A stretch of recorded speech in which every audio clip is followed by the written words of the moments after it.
I am Mrs. E. Blythe Erpingham. I live in Buenos Aires Crescent, at Windy Ways. Oh, bad luck.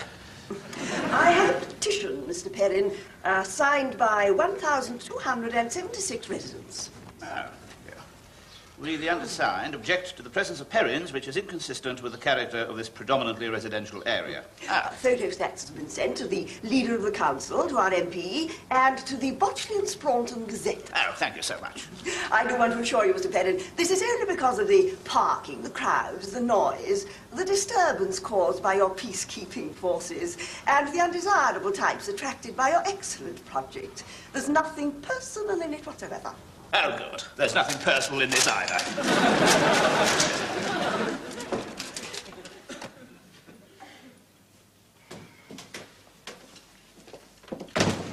Pint of bitter, please. This dry, sunny weather's bad for my trade. People go out to the country for a drink, you see. What a miserable, mean, boring, petty-minded twit you are.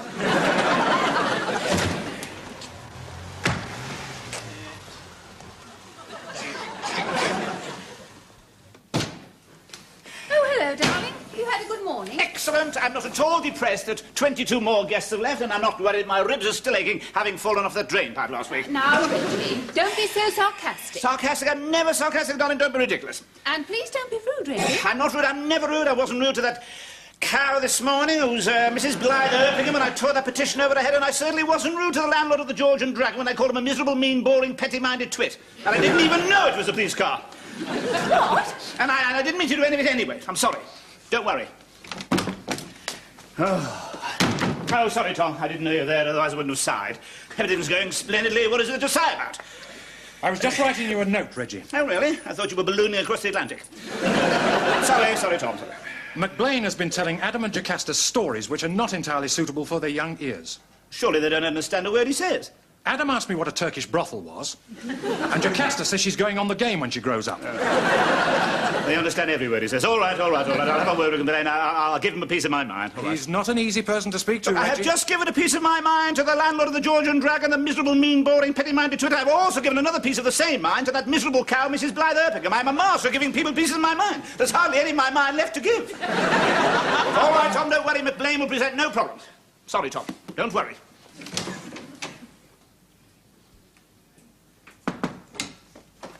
McBlain, there you are. McBlain, there's something I want to say to you. The salmon mousse was absolutely superb yesterday. Thank you very much. Hell slick, you wee scrabbler.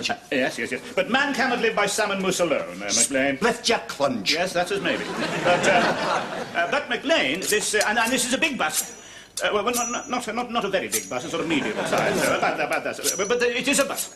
I understand you've been telling stories to Adam and Jocasta. That's jolly splendid, very nice indeed. But some of the stories, I think, perhaps have been a little too spicy. Rather like your seafood pilaf a la mode de Arbroath. Spiciness, brilliant though it may be in your seafood pilaf a la mode de Arbroath, is a little less appropriate when telling stories to young, yes, right, point taken, good. I won't say any more about it then. Thank you. Basknod, we real and brawly doon. Oh, wouldn't he playing a flot wingle? Oh, come off it, McBlain. Stop playing games with me. You can make yourself understood if you want to, you mobile bandage emporium. Of course you can. Go on, make yourself understood, you pock-marked Caledonian loon. The children understand you well enough, you diseased thistle from Partick. Come off it, because, unlike you, it won't wash. Now,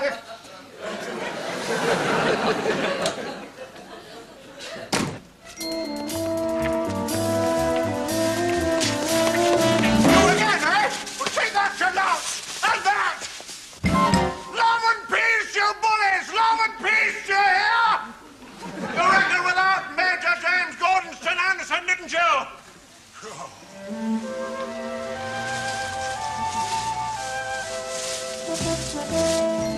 Oh, dear. Oh, dear, oh, dear. Oh, dear, oh, dear, oh, dear. Yes, right, certainly, officer. Right, okay, goodbye. Reggie, what's the matter? Oh, McBlain broke an arm last night. I've got to go and bail him out. Bail? I didn't know breaking an arm was an offence. Oh, yes, if it's someone else's, darling, yes. Yes, apparently he went into that big pub on the bypass and attacked a Salvation Army lady with his meat cleave when she tried to sell him the war cry. Oh, my God! Yes, I imagine that's exactly what you cried. Unavailingly, as it turned out. Well, what on earth made him do that? I think I may have upset him yesterday, darling. What did you do? Oh, nothing much. I just called him a mobile bandage emporium, a disease pockmarked Caledonian loon, and a thistle from Partick. Reggie, you tore up a petition over Mrs. Blythe Erpingham's head. Yes. You insulted the landlord of the George and Dragon, and now we're all banned. Yes. Oh, Reginald. Yes. You destroyed yourself at Sunshine Desserts. Yes. You destroyed yourself at Grot. Yes. You're not trying to destroy yourself again, are you? Of course not, darling. Look, Reggie, we've had a few thefts. We've had a bit of a disruption with the femme fatale, and now this little trouble with McBlain. But we're still thriving. We've still got 51 guests. We're still all right, Reggie. Yes.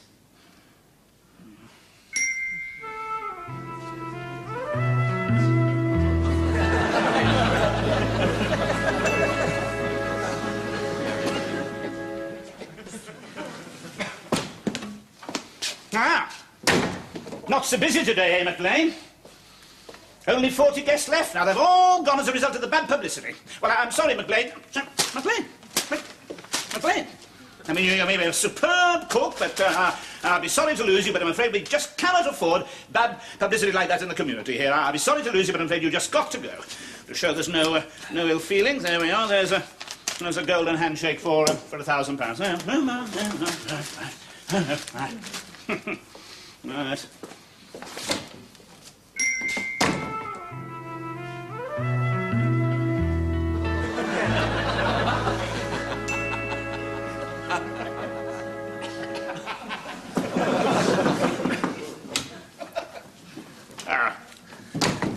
Welcome back, McLean.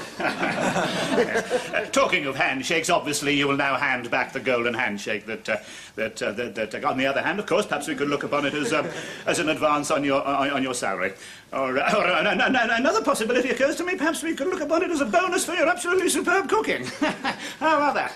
Jolly good, jolly. Oh, McLean, come on, speak to me. You can make yourself understood if you want to. Look, I know I'm English and middle class, but please speak to me so that I can understand, please.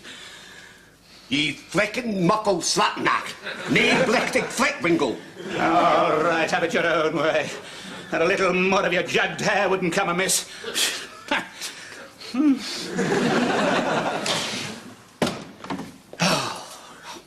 Oh, Doc, sorry, I didn't know you were there, otherwise I wouldn't have sighed. The fact that 40 more guests have left, nothing to sigh about, is there? Nothing to be gloomy about there. That's not a crisis, is it? Never mind, Reggie. Every hour of need throws up a hero. Yes, but who, Doc, who? Me. You? Yes. This? Yes. Taste it, Reggie. Yeah. Doesn't taste of anything, Doc. That tasteless, colourless liquid achieves, by chemical means, all the good that you're trying to bring to people in your community. Eh? Confidence is waning, Reggie. At one stroke, that wonder potion can revive it. Eh? British invention, is it, Doc? I invented it. Oh. I detect a lack of confidence in you now, Reggie, and it pains me. Where's your faith and trust? Please,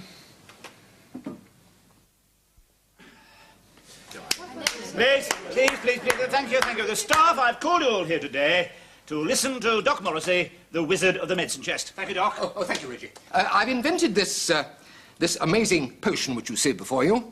Its ingredients consist of several things, with long names, which would be quite meaningless to laymen. But its effect is simple and stunning. It controls our adrenaline, our insulin, our blood supply, our sugar level, cures all aggression, inhibition, and regular doses keep our bodies in a state of complete equilibrium. Right, now, who's going to be the first to try it? Don't all shout at once, nuts. Come on, where's your faith and trust? Come on. I have a few qualms about it, I must admit. Well, I'll try it. Start, girl. We can't afford to look a gift horse in the mouth, or we may go down with a sinking ship. I didn't get where I am today by looking a gift horse in the mouth, or by going down with a sinking ship. I may put bromide in men's tea, subdue sexual feelings. Heat of battle, erotic fantasies, dangerous. Chaps falling in love with their bayonet frogs, that sort of thing. Ends justify means. I'm for old Thingamy's Wonder What's It. Me too. Good scout.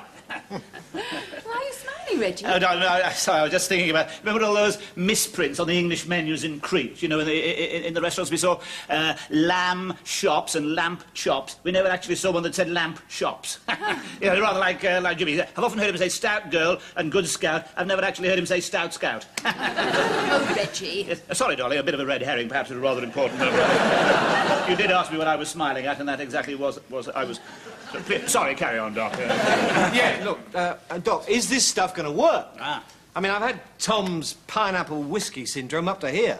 I'm not hitting any more revolting drinks unless it leads to Result City, Arizona. I never made pineapple whiskey. It sounds revolting. No, it was pineapple gin, and it wasn't, though. No. Please, children. No, Doc Tony is absolutely right. He does have the right to ask, is it going to work? Now, Doc, has it been tested at all? A bit. Ah, there you are. Good. What on? Pencils. Pencils. Pencils. What sort of pencils? HB, CJ. I didn't get where I am today, tasting a liquid that's only been tested on pencils. Did these pencils show a marked lack of aggression? Oh, no, please. It's so easy to be sarcastic. It is a failing I myself have fallen into once or twice. No. It is a very negative approach. I'm sure the Doc has very good reasons. Very good reason for testing it on pencils, haven't you, Doc? Well, not really, no, but I didn't have any animals. I'm glad.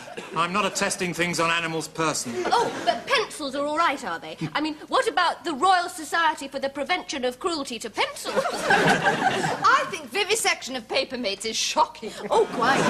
And I was absolutely outraged to read about the propelling pencil that was trained to turn round and propel itself up its own shaft. Don't be so sarcastic. Yes. I'm happy to try Doc Morris's medicine right now. Start scout. Oh, Jimmy said it. Let's go. Nothing. No, well done. Splendid. There's one there now. Anyone else, come on. Who? Hands up those who want to try Doc Morris's potion here and now. Come on. No, not you, Doc. No. Yes, I'll try your medicine, Doc. If it makes me ill, Prue might come back to me. Probably my qualms were just the calm before the storm. Joke. Joke over.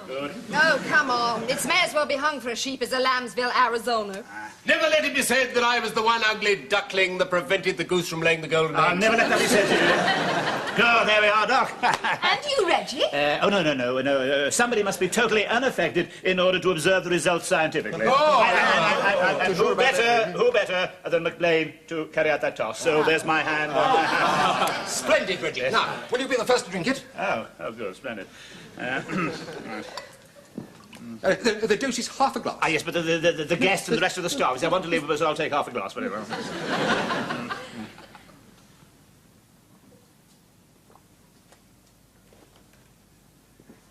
Nothing to it. Come on,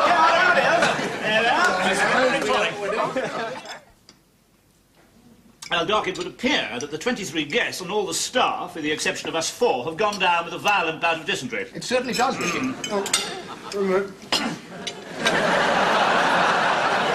would appear, Doc, that the 23 guests and all the staff, with the exception of us 3, have gone down with a violent bout of dysentery. It certainly does, Reggie. Tidworth, all over again. Very helpful remark, Jimmy. Totally incomprehensible, but thank you very much indeed. Very good. Tell me, have you any idea, Doc, what could have caused this outbreak? I haven't the faintest idea, Reggie. No, well, I'll tell you. It was your wonder potion. No, it's not possible, Reggie. Huh? Worse than Tidworth. Here, Doc, how are you so sure it wasn't your potion, Doc? What was it? Water. Water? Plain, simple water. You don't think I'm clever enough to create a drug with all those claims that I made for it, Reggie? Yes, well, I did wonder. Oh, did you really? Oh, shocking. Can you explain to us, Doc, why you presented us with a wonder potion that was in reality water? Faith and trust, Reggie. It was psychological, not a medical miracle, Reggie. But I didn't want people to know that it was psychological. Oh, I see. You conceal the fact that it was psychological for psychological reasons. But I didn't want people to know that the reason was psychological. Psychology, Reggie. It was all lies. Even the bit about the pencils. I just tossed that in to add authenticity. Wasn't a conspicuous success, though, was it, Doc? I felt that, Reggie. Anyway, why are we ill? I haven't the faintest idea, Reggie. Well, I could tell you, Doc, but I'm afraid in order to do so, I would have to be mildly rude. Oh, do be mildly rude. Very well, I'll be mildly rude, then. Your medical reputation as sunshine desserts wasn't exactly high, was it, Doc? I mean, you weren't known as the pasteur of the puddings, for example. And that abysmal reputation was hardly enhanced when you were struck off by the British Medical Association for gross professional incompetence. So far from inspiring us to confidence, I think you've provoked us into fear. I think we have persuaded ourselves into illness, a sort of the obverse of the mind over matter syndrome, the dark side of the psychological moon. Mass auto-indigestion. Exactly. Hysterical dysentery. Yeah. Yes, it is possible.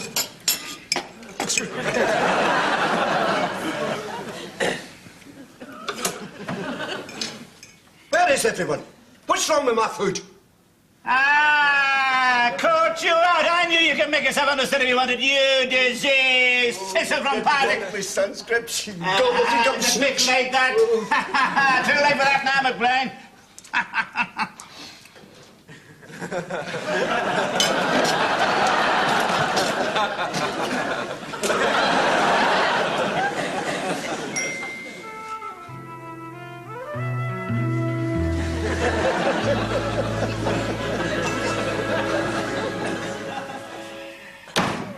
Where are you going? Out! I can't stand the idea of a communal evening. Oh, but we're having a Thanksgiving party for our recovery from dysentery.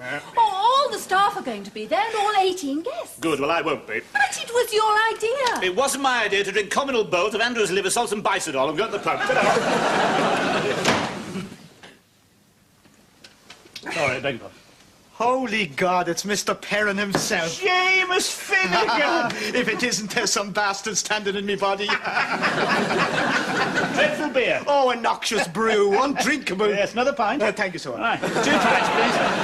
Yes, and less of the sir, Seamus. Thank you very much, sir.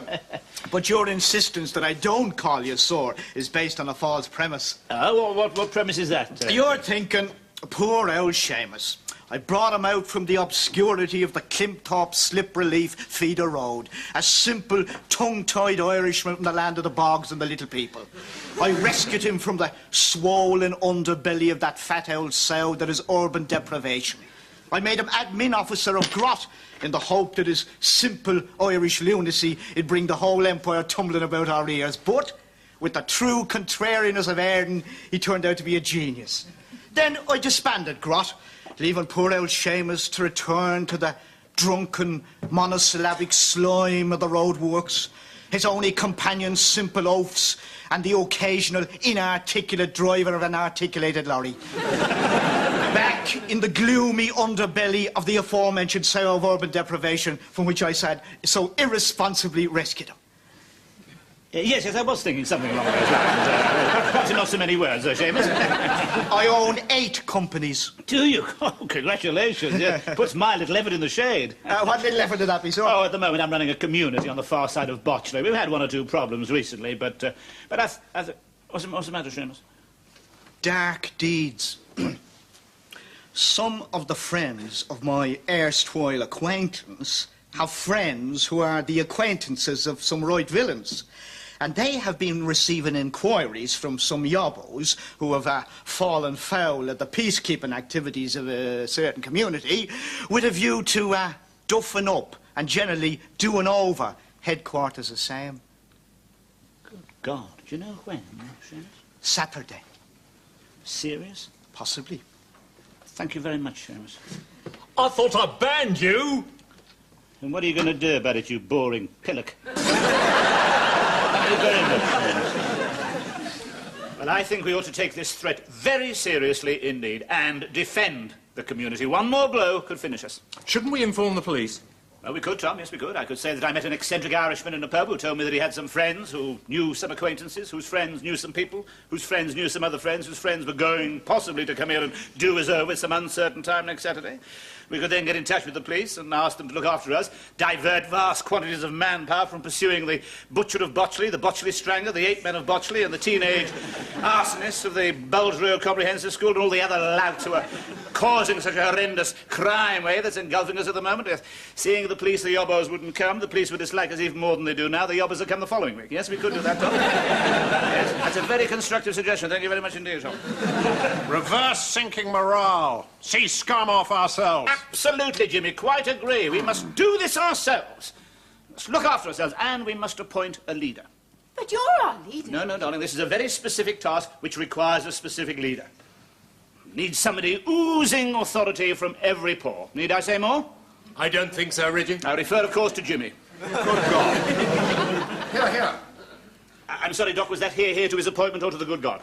Oh, I've no idea. I just thought it was time I said something. I see, right. Thank you, Doc, for that contribution. Right, well, I think we ought to vote to this. Hands up, all those in favour of Jimmy as the, Yes, well, that's unanimous. Good. Hardly unanimous, Reggie.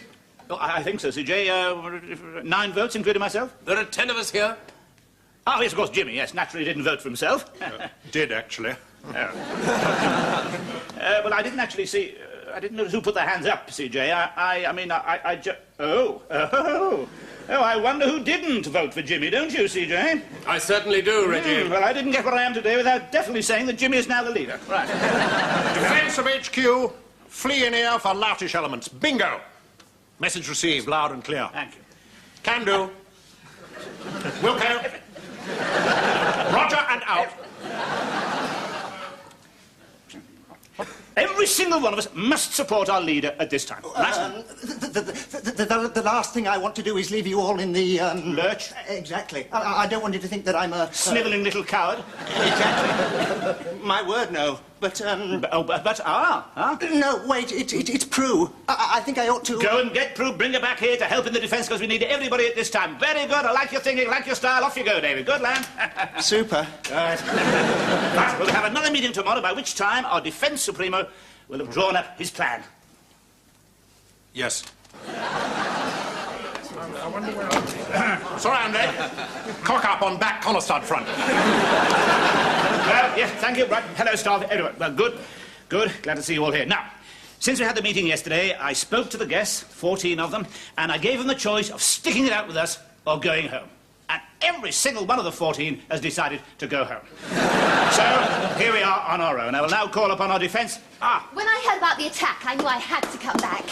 Super. Jolly good, Prue, David. Sit down. I was just about to call upon our Defence Supremo, Jimmy. Thanks, Reggie. At ease. Thank you. Tell you my thought processes. That should be good for 15 seconds. Element of surprise essential. Where will enemy expect us to be? Inside? Exactly. So where will we be? Outside? Precisely. In garden. They'll see us. Disguised. Precisely. What as? Exactly. Well? First thought, molehills. Disguised as molehills? Absolutely. Molehills are too small, Jimmy. Precisely, just what I thought. Next thought, compost heaps. 1 heap in each garden, 2 bods in each heap. I'm told I keep saying I didn't get where I am today by whatever it is. If so, I'm sorry. I'll try not to use the phrase again. However, if I didn't get where I am today by one thing above all other things, I didn't get where I am today. I didn't get where I am today by being disguised as half a compost heap. Compost heaps, pros and cons. Credit side. Big enough? Nice and warm? Element of surprise when attacked by compost heap considerable. Debit side. Smelly. Yeah. Bad for morale. Field of vision limited. Delay in getting out of compost heap considerable. And, anyway, we haven't got any. Careful consideration, but on balance, thumbs down. Congratulations, Jimmy. Well done. Why, what for? Well done on deciding it shouldn't be compost heaps. Thanks, Reggie. Better idea. Trees. Trees? Trees? Disguised as trees. Oh, disguised as trees. Large wooden clubs disguised as branches. Let them approach house, take them in rear, terrify them, nail the sods! Oh, yeah. Very good. Well, if you're all looking at me to nip this idea in the bud of Jimmy's that we should be disguised as trees, you're going to have a long wait, because I appointed him as our Defence Supremo. Trees, he says, and trees it's going to be. Bags me, Bill Hornby, the last outside the door's got Dutch elm disease.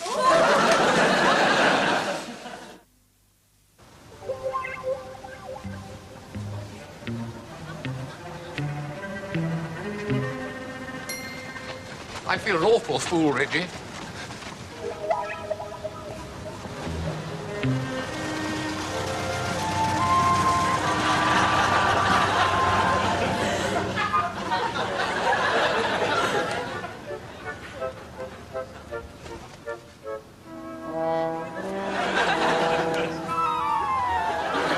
Super.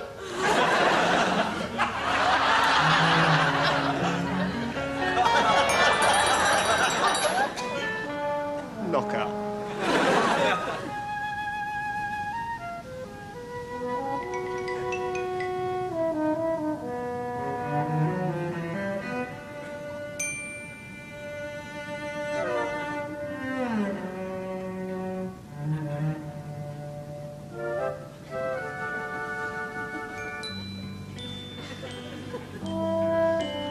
Is that you, Jimmy?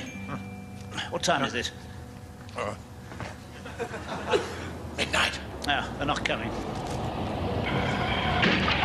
Stay where you are, it's a diversion. No, it's an accident.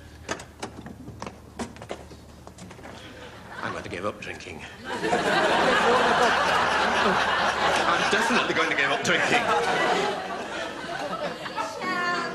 We shall not be moved. We shall not be moved. Just like a tree that's growing by the riverside. We shall not be moved. And very good. Let us drink the health of the community in Tom's rhubarb wine. Cheers. To try to follow Joan's singing would be rather like the morning after the Lord Mayor's show before. But I wondered if all of you would like to hear an extract from my novel on ants. Novel? Ants? I know what you're going to say. We didn't get where you are today by writing a novel about ants. Precisely, but it's never too late for a leopard to change horses in mid-street. What is your novel called, CJ? I haven't decided between Watership Anthill, Plague Ants, Lord of the Ants, Ant of the Flies, Charlie's Ant,